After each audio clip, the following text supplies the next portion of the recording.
Hello beautiful people, welcome back to my channel. It's your girl Shioma, and on today's video I have a special guest in the building, and I'll allow him to introduce himself. Can you please introduce yourself? Hello beautiful people, my name is Ibrahim. It's nice being on this show. Thank you for coming. You're welcome. So today we're going to be talking about the common misconceptions or our expectation versus the reality when coming to Qatar. And I'm very sure, like, when you pick up your bag that you're about to relocate to another country, you first go and search. There are different news on the internet, and you might be a little bit scared. Same with us. This is actually my 5 years here. How many years have you been here? About 7 years now. 7. Oh my God. He's actually my senior. So today we're going to be bringing to you guys, so the people that want to relocate to Qatar, you guys are also going to know these things, and you will know what to believe and what not to believe. So that's why we're bringing this video to you guys, and I hope you all enjoy it. And if you are yet to subscribe, please, if you enjoyed this video, please subscribe to this channel and like and share with your friends and family. Let them come join this wonderful family here. So now let's get right into the video for today. So Ibrahim, what's your first misconception when you were coming to Qatar 7 years ago? So, my first misconception is, I would say, about religion. Yeah, I'm a Muslim, and I would say maybe that's why it's been easy for me to live in Qatar. But even if you're a Christian or whatever religion you practice, I think Qatar is for you also. Yeah, so when I say religion, people think Qatar, oh, Islamic State. Yeah, Qatar is an Islamic country, which is true, which people think, oh, they have rigid laws, they are this, they are that, and everything. Some of them may be true, but we all know even in our various countries, we have laws, we have customs, we have traditions. They do also here. They have a rich culture, they have a rich tradition, and they have laws which they obey. uphold. And they believe that even if you're a visitor or you're an expatriate or you work here, you live here, you have to follow those laws. Yeah, they have these laws in place. But that doesn't mean you as a Christian cannot come down here, or whatever religion you practice, or you can't come down here. We have Hindus around here, we have Buddhists, we have everybody here. We have Indians here, we have people with different religion, different people mindsets. They come to Qatar and they make something happen. And I want to say, even for, I know the way of the world now, we have is either you're Muslim or you're Christian. Yes. But for even Christians here, there is a religious complex here where we have various churches where people attend. You can go to church anytime you want, and it's a free country actually. But as we know, as we said, there are laws. You can't just there are laws. You can't just make a nuisance of yourself and you can't just start preaching like what we do in Nigeria. Exactly, in Africa, where you just evangelize and go around. That's what you just have to respect. Exactly. That's what I like. Let me chip something in. When I was coming to Qatar like 5 years ago, the first thing I went on Google to go and search, are there churches in Qatar? How is it like? Do we need to hide? You know the things that we see on the internet, like if you're going to church, you need to put your Bible in a big bag that the police must not see. You know that kind of mindset. When I came to Qatar, like people are going to church freely, and you can even go to some places, they'll ask you, are you a Christian, are you a Muslim? Like they respect people, and they expect you also to also respect their religion. So there are this misconception. Like someone even came to my church one day and said the first time when he got his visa to Qatar, they told him that there is no church in Qatar. So I think about what you said, I think most people make a lot of assumptions without checking for the facts. Yeah. Most people just go on the internet and think, oh, it's an Islamic State. I'm sure they won't. It's not about I'm sure they won't. Have you checked? Have you checked? Have you fact checked? Somebody told you something. Have you checked? But you know, most of these people gone to the right source to check the real information about the place. You know, most of these people, they'll just come online and type different things. Exactly. Just to like clicks. Yes, for people to like just for them to just boost their channel, boost their website. Then they'll say a lot of things. The next one is when I was coming to Qatar. This is another misconception, guys. When I was coming to Qatar, what I was hearing that all what you should wear is abaya, and you should cover your face 24 hours. Like you are not allowed to like dress the way you want. So when I was coming, I was really scared. Not coming from Nigeria, Nigeria culture and this place is way very different. Yeah. But when I came, I was scared. To be honest with you, I was scared. But I went out and I saw ladies, they were putting on their clothes. I even went to mall as of 2015. I saw someone putting on these very shorts, bomb shorts, and the person was walking freely. There's no one That's true. accusing. That's true. So I think about dressing. You have a point there. People just assume it like. So as you said, same as every sane country, I would say, the Western world, you know, you can wear whatever you want. Nobody's gonna say wear this. Wear Yeah. Here in Qatar, it's the same. But what I know, there is a but to it. Yeah. They would not allow indecent dressing. That doesn't. That when I say indecent dressing, that it is relative, right? So for what may be indecent to you may not be indecent to me. But there are specific laws about what you can wear in public. That's the And one. that's In public specific spaces. places. So specific places. If you're going to the hospitals, there are some, you cannot dress a certain type of way. Sure. There are some malls they'll tell you that no, you are not allowed to dress this way. There are some malls that is freely. Yeah. Why if you're going to like immigration, you cannot. You cannot. There are certain places, there are certain offices, public spaces, public offices where you can dress indecently. So, as I said, it's relative. So there are some beaches here in Qatar where you can actually Bikini. put on bikinis and Yeah, that tells you it's free. It's free, yeah. But just know the places. You have to be exactly. There are laws. Let's be real. There are laws. I won't say because I'm not going to say because I'm trying to because I live. I'm trying to make it all good. No, it's not all rosy. No. But what I'm just trying to make you understand is when you have a good understanding of their laws, of their customs and traditions. As I said, it's an Islamic state, truly. But that doesn't mean you are not guaranteed freedom.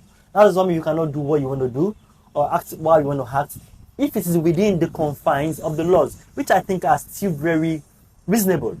Yeah. I feel that you can't go to a park where you have kids and go indecently dressed, put on bikinis and this is just common sense. It's just common sense, right? Yeah. So I think it's just about people getting their information right and knowing what is actually right. The right thing to do. Another misconception I've observed from people, those that I've talked to, that don't live in Qatar, is that you can't date in Qatar, which I feel is another assumption, which is wrong. So you can actually date in Qatar if you have enough time for it. Because based on personal experience, I've been here for quite a while. And I would have dated if I wanted to. Yeah, I'm married now. I could have dated if I wanted to. But because I had no time for dating, I will go out, I will go work for money. What I'm trying to say, I will go to work in the morning. Then come back, say around 5-6 p.m. I'm tired, I want to eat, I just want to sleep, talk to my fiancé, and I'll go to bed. Then it's like that again. Actually no time. And that's because that's for me, because I had a serious relationship going on at the time. Yeah. But even if I didn't have a serious relationship, would I even have had the time to? That's one thing. But I just feel the whole dating scene is just about how much time you have on your hands. You have people that work night shifts, you have people that work day shifts. Now it depends on how much time you have on your hands and how serious you are about dating. You can go online, you can meet people. I think dating is much more easier for you guys here in Qatar. Why do you say so? Let me talk on me. How will you say I went through it all. Okay, let's hear you. I came to Qatar as a very, very single lady. So when I came to Qatar, I had the mindset that okay, if I should come to Qatar, I would, that kind of mindset now that you see one rich bubble. But I was stuck, literally stuck. It was very, very hard to date because most of the men here that they are from our country, let me use our country for example, most of them are married. We are Nigerians. Yeah, we are Nigerians, okay? So most of them are married, then they'll come and tell you that they are not married. And there's no how, this is not, this place, you could hardly see yourself. You could just have to create time to see yourself. So how will you know this person is lying to you? You have a point there. But that doesn't still remove the fact that you can meet people. Now it depends on how, as I said, it's just about how much time you have in your hands. You can meet people in church. I actually met my husband in the church. Okay? You can meet people at the mall. You can meet people. We have clubs here. Yeah, there are clubs. You have clubs here. So that means there is a social life depends on how much time you have. We have places, we have accommodation. We're going to come back to We can the come to that. But to that one basically, later. we're talking about dating. When you say it's easier for us guys, maybe because we can always go on our phone and go online for this dating site and find somebody to date. If that's what is your preference. If you like online dating, then you can do that. There is a but But there. there is a but there. But with Qatar, Yeah. you cannot cohabitate. That means If- living together when you are not you're not legally married. married. Yes. And that word, legally. And when we say legally, that means there is a actual certificate Backing that up. to show that both of you are actually one. You're married. So if Yeah. you're not married, I would advise, like strongly advise, you try nothing like that. If you're in Qatar or if you intend to come down here to live here. If you're going to come down here, I don't think Qatar. And there's this question: does Qatar support common law partners? Like let's for example in Canada, you can migrate with somebody who is not your wife, but is your common law partner. Whereas common law partner, that is somebody that you're dating, but you guys are kind of cohabitating together. It's not allowed. It's So not I don't allowed think that here. is allowed here. You understand? It's not. But You don't think it is it is not. No, I'm just saying, yeah, it's allowed. not allowed. Yeah. So I'm just bringing that in. So if you have an idea of how it is done there in Canada and other places in Qatar, it is not allowed. The most you can do is get legally married before you can live together. And even if you're dating somebody, let me put this in again. If you're dating somebody, you can't do PDA. That's No. public display of affection. No. That's not allowed. It is not. It But is you not. can date. But you can date. You can it's date, allowed. yes. You can date whoever you want to date, wherever. But while you are out there, I beg, no kissing, no touching. No touching. Yes. No, not touching. You can touch. But not Yeah. touchy. You understand, eh? All those romantic. You can do most of those things that you would normally do. But yeah, you can date. As she said, she got married. She met somebody here. I actually got married here. I met my husband And we have a lot of here. people like that with similar stories. So you can actually date. Yeah, actually you date. can. So the next one I'm going to be talking about is, when you go online, they'll tell you that it's all sand because Qatar is a desert. It's all sand. There are no fun places in Qatar. I'm here to tell you it's a lie. There are fun places, lots of fun places here. It's just depending. People can say that there are no fun places here. Most of them, they are not willing to leave their houses. That's the thing. So, me, for example, I'll use myself as a case study. I am the kind of person, I'm a homebody. Let me use that word. I'm a homebody. That means I like staying at home a lot. Number one. So I don't actually go out, except if I'm forced to go out. I had to drag him here today. So, for somebody like me, it's easy for me to assume there is no social life out there. But there are actually social lives. There's actually lot. social life out Clubs. there. We have clubs. The first time I went to a club here, I think that was last year, towards the end of last year. A friend invited me. I'm like, oh, so they have a club here? Where have you been? I'm like, You have been out. I didn't know. Leading to the World Cup, I actually also felt there was no social life. And I've been here for quite a while. What I'm used to is go to the mall, go to maybe some popular places, and that is it. Oh. And that is it. But I never actually put myself out there to actually explore Qatar, which is something that happens. And I would say maybe that's a function of my work hours. Maybe it's kind of like And that. I But think maybe because of your wife is not here, that's why it's a little bit difficult for you to really go out. that's another good point. You have a point there. But sometimes if you don't put yourself out there, or you actually don't go out to look for something, you even know it is out there, just like opportunities. So I would just say it's more about how much you can explore Qatar. Qatar is, it's small states, it's a small But country, the but a fun, lot of places. We have a beaches lot, here, we have amusement parks, we have shooting ranges. Yeah, we have a shooting range here in Qatar. Yeah. I heard of We that. have shooting ranges. We have we have a lot of places you can visit. I didn't know these things until the World Cup. Where I had to actually go out there, and I was like seeing this. Also, we have things. There are a lot of things. There are a lot of places you can go to Qatar, and there are a lot of places you can explore. Now See a lot of talking things, about yeah. the fun place, you always like what really caused a lot of will I call it like a lot of mix-up during the World Cup was when the media was taking it like there is no alcohol in Qatar for the World Cup. There is alcohol in Qatar. Guys, there is alcohol. But what Qatar is asking for is just respect our rules, respect our cultures.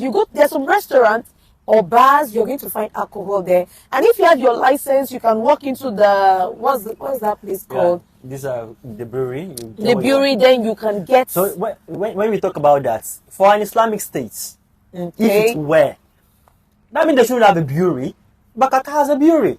Even that pork. Means they sell pork. If that is what you want, should have a license. You can get it, but there is a license for you too. So the essence of that is, let's say in Africa, in essence, I don't want to talk about anywhere else. Yeah. And when I say Africa, let's even now bring it down to my country, Nigeria. You can drink anyhow, anywhere you want. Mm-hmm. But that has even led to a lot of accidents, a lot of mishaps in people's lives, destroyed lives. Mm-hmm. Here, I would say the accident rate is very low.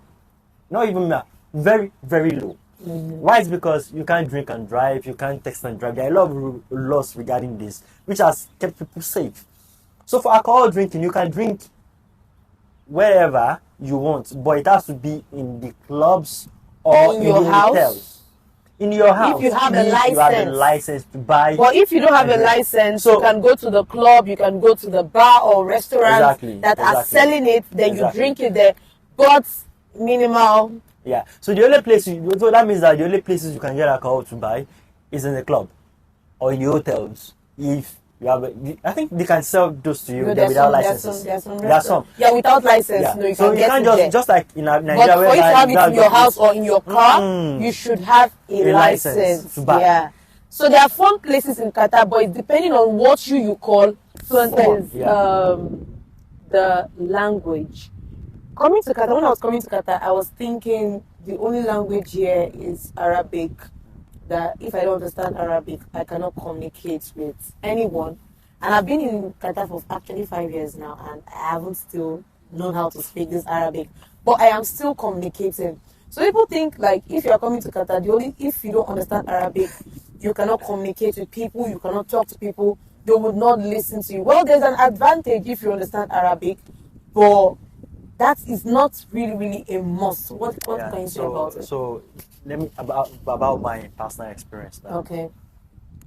The first time I was going to come, I did my research like anybody would, and I saw online you have to be an Arabic speaker. I'm like, oh, I don't speak Arabic. I've never spoken it, and I'm like, okay, the best thing I can do now is learn it. So I went online, downloaded these Arabic apps that gives you the meaning and translation. I was actually learning, which was kind of helpful, yeah. But let's be real, it's not compulsory. It's not, yeah. It's an advantage if you speak Arabic. That means you could get some jobs. Yeah, like customer service. Yeah, like customer service and the likes. Because let's be real, that's the national language here. That's what they speak here. That means if you have to converse with a native speaker, that will be the best mode of communication. They will speak Arabic to you if you can speak. They will love you more because you can speak their language. Let's say as a black man or as an African, they will love you for it. Yeah. But if you can't, that doesn't still take away anything from you.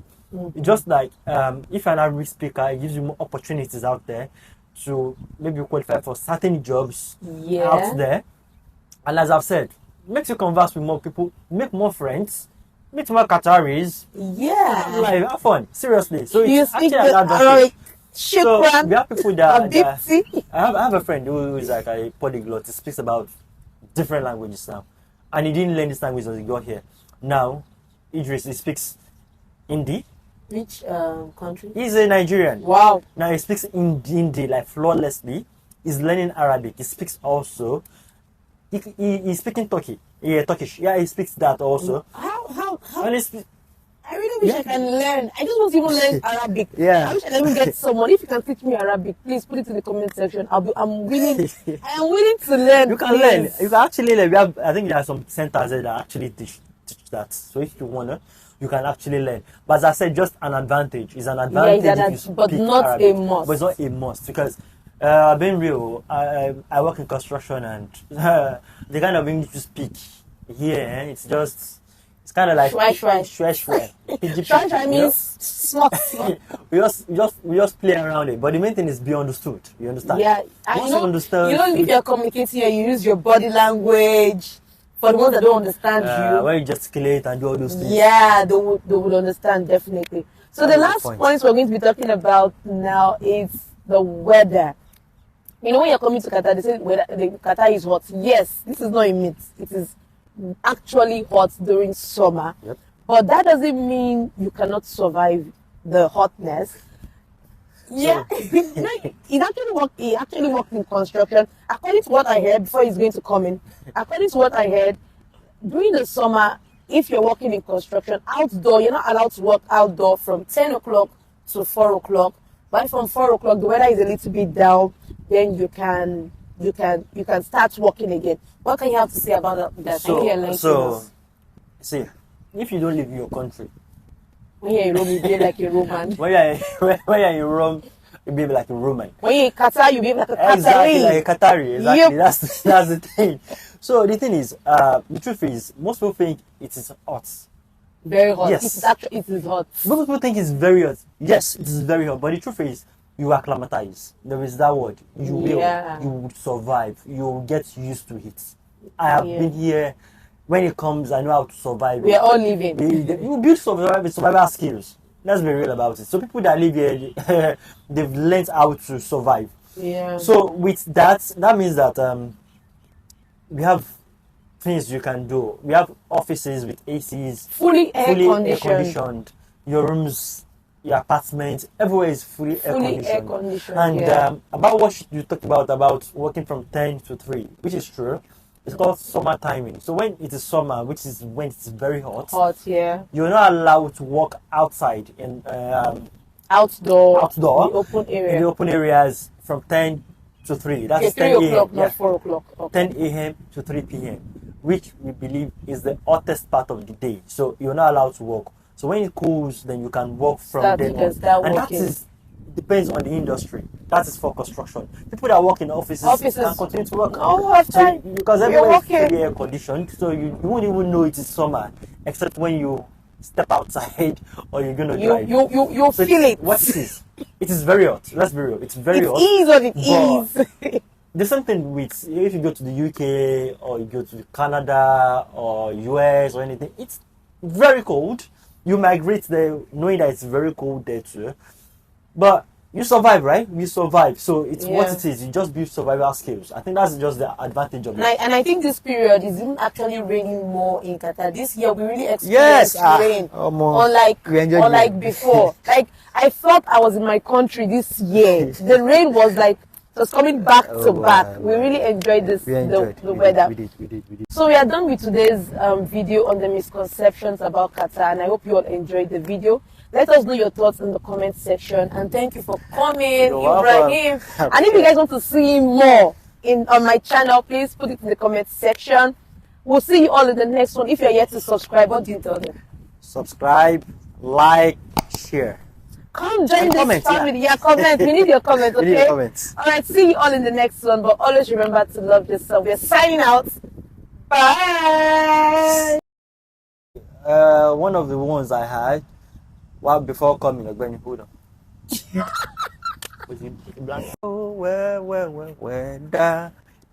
the next one? I look too serious, too happy. Is the next one.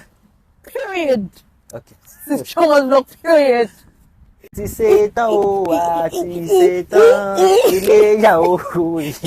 yao.